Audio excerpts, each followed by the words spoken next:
per serve.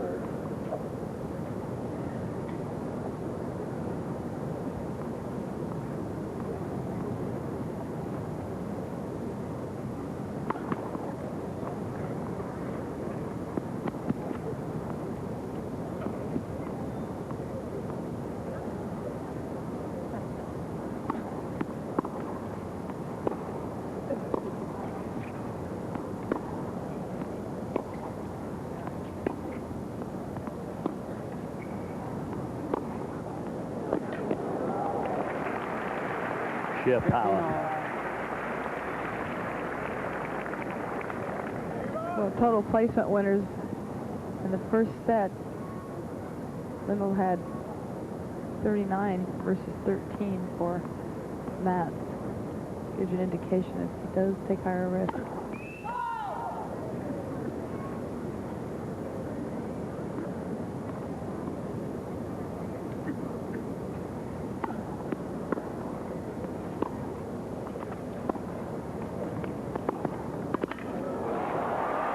Great get from Wilander. Shows you how quick he is. To get a winner out of that shot, to get it back, that's pretty amazing, but to get a winner out of it. He's just so agile and so alert. He's alert. He's watching the ball. And even there, he's getting back in position in case Lendl ran it down.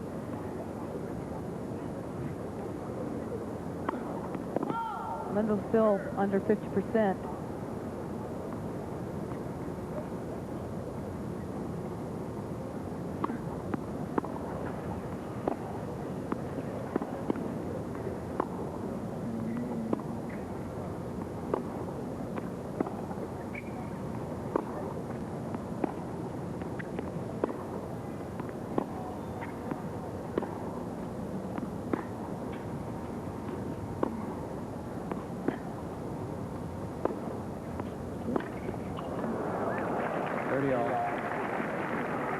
And from both players, you see this extraordinary will to win.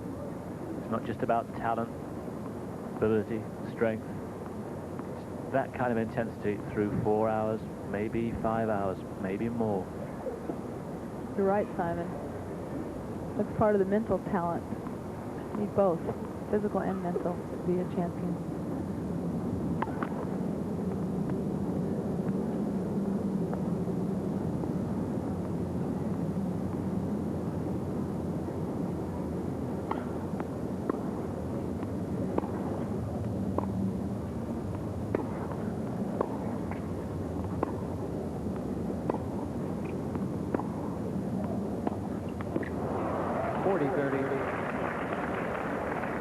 Mats Wilander won his first French championship, of course, when he was just 17 years old.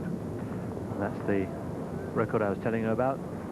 He needs just 3 more weeks to break Connor's record. I wonder who Connors wants to win this match.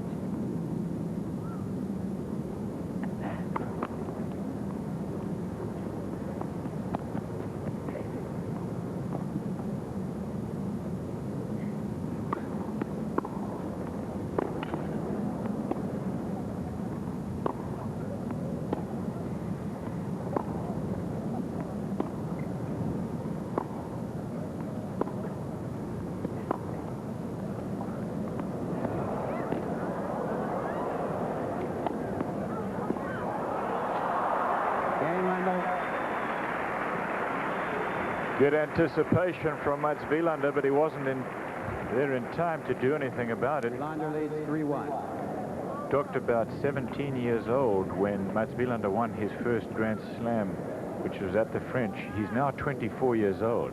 Ivan Lendl was a much later maturer. He was 24, Lendl was, when he won his first Grand Slam, which was also at the French Championships, and that was 4 years ago. He's 28 years old now.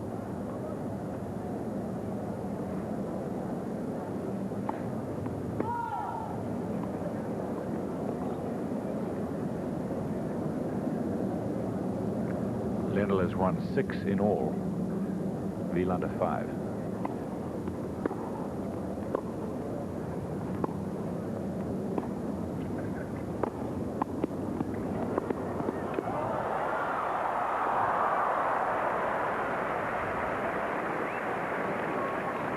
15.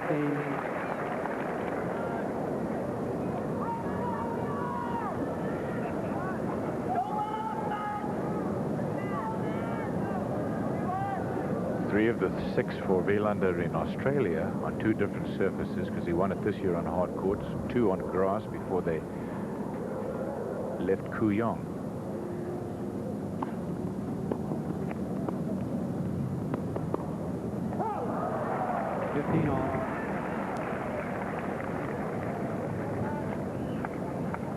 And of course he won 2 at the French Championships, including this year.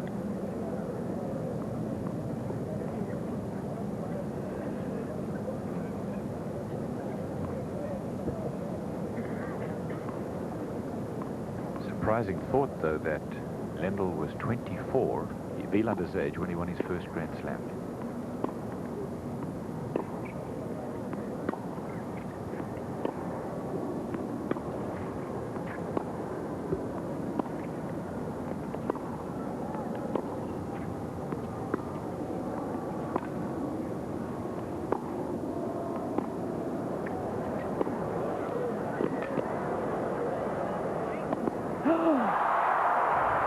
What an extraordinary miss, but again it's this running down that Wilander does.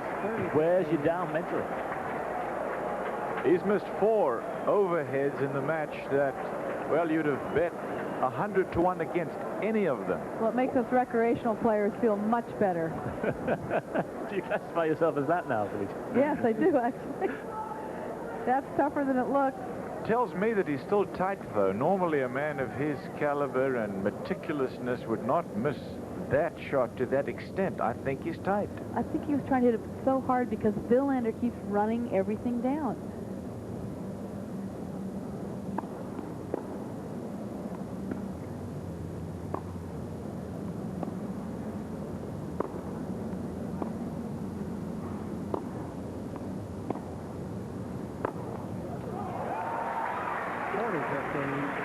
Partly also, Billie Jean, I feel that when you perceive that your chances of getting a break are getting slimmer, when you get the chances, you try that much harder and you put a little more pressure on yourself. You're right.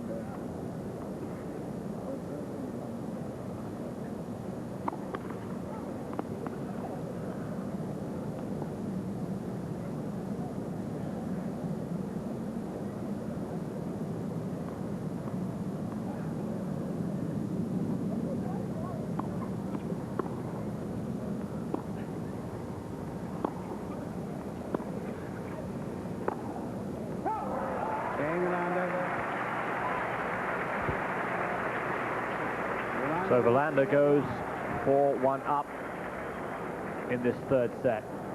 And Lendl still looks pretty disgusted with himself. Never ceases to impress me, that skyline. The Big Apple. Lendl, of course, wants to be considered an American, still going for U.S. citizenship.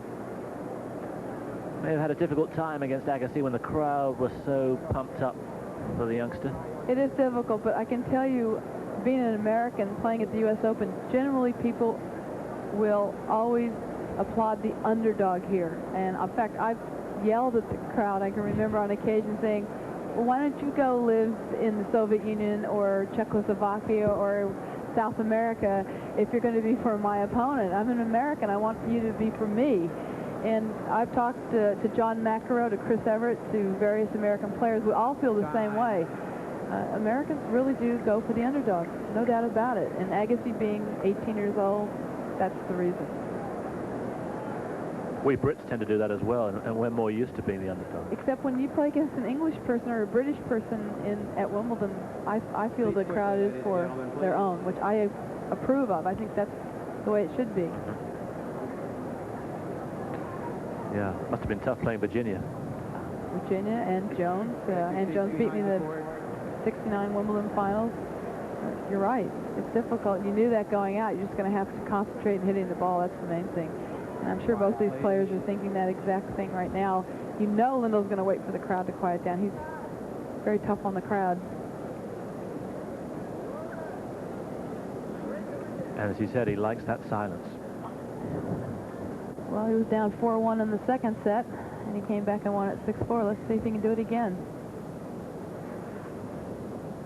6 feet behind the court, please.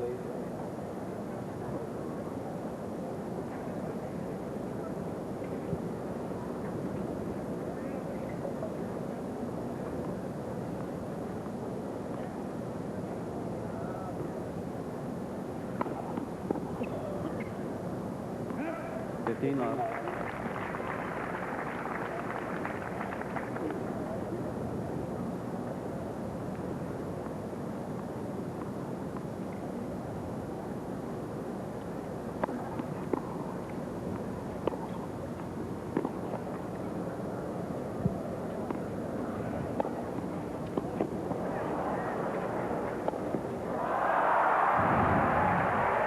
Well, doesn't he feel foolish after a few shots like that? Well, you might feel foolish and embarrassed that you have to keep going, but Cliff, you're right. Look at him duck on this try. That's a miss hit right there. Look at him, he's off balance. He didn't reach up to the ball, and he tried to hit the ball too hard. He's not keeping the left side of his body up as well. It's a clear sign that he's trying to guide the ball instead of hit it, and it's been that way all day.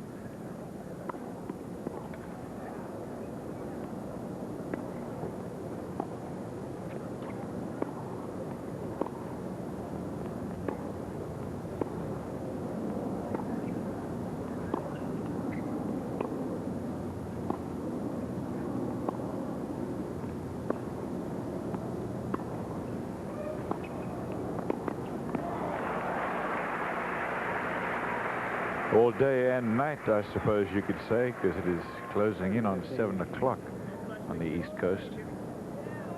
Please, ladies and gentlemen, no flash balls during play. I don't know if that was an excuse for the previous rally. But certainly that was a fine volley.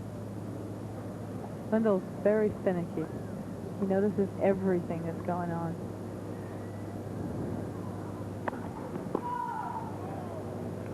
Probably a way to release tension as well for him. If he gets another overhead, he should certainly make an effort just to time it.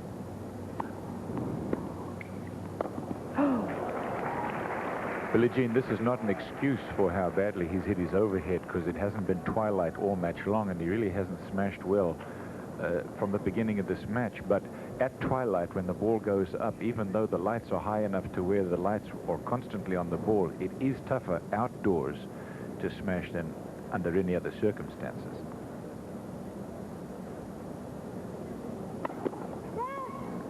Nevertheless, I'd still have laid 100 to 1 that he would have made all of those. I think he should just concentrate on his timing and his placement when he gets it next time, and not try to overpower it.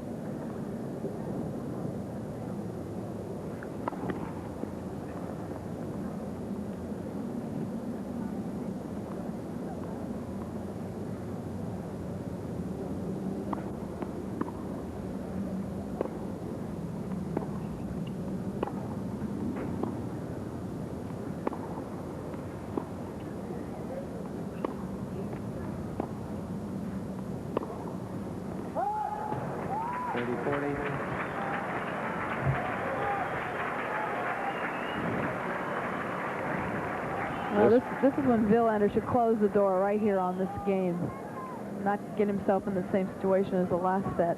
Well, if he closes the door on this game, he'll at the same time close the door on the set. 2 serve breaks on this surface should do it.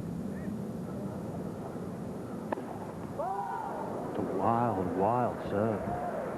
Very similar to his overhead. Quiet, please.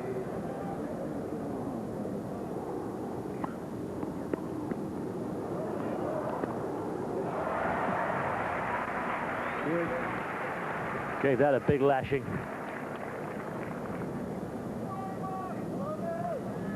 Lendl was a little lucky with that lead cord. Ended up bouncing up nice and short for him.